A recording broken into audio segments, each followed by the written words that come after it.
Hello, ladies and gentlemen. I want to thank you so much for allowing me to talk to you today. And I just have a question for you about what is the NCIS. A lot of you may know it from the TV show. It's pretty popular, but it's more than just Navy cops. And hopefully, through my speech, you can understand the history, mission, and the different departments in a real life example of the NCIS. So it actually began in the Victorian era. When it was signed in 1882 by William Hunt, and it was then called the Office of the Naval Intelligence, or the ONI. And the main reason Hunt wanted this was to keep an eye on other naval forces, and the responsibility then began to grow throughout World War I and World War II due to paranoia and just keeping an eye on other navies during the wars and just keeping us safe. And then it eventually, during the Cold War, the ONI became the NIS, the Naval Investigative Service, and it was in charge of criminal and counterintelligence investigations, and which is pretty close to what we have in the NCIS today. And the NIS did many different crimes, solved them, and then soon after the Cold War scandal, where many naval officers were charged with rape, the NCIS was created, and it became Civilization Run, which is the NCIS, of course, is the Naval Crime Investigative Service. And the missions of the NCIS are to combat terrorism, so just detect, deter, and disrupt terrorism from happening, and many offensive and defensive methods.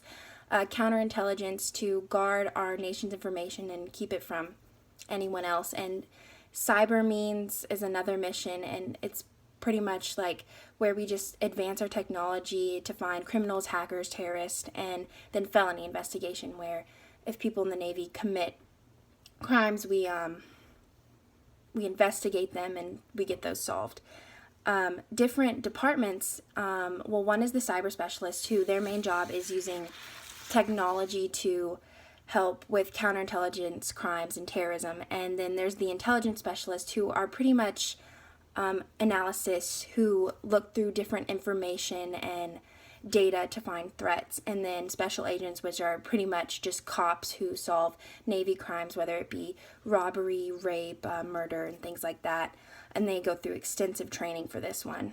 And a real life example is actually Tom Betro. He began his career in the NCIS in about 1982.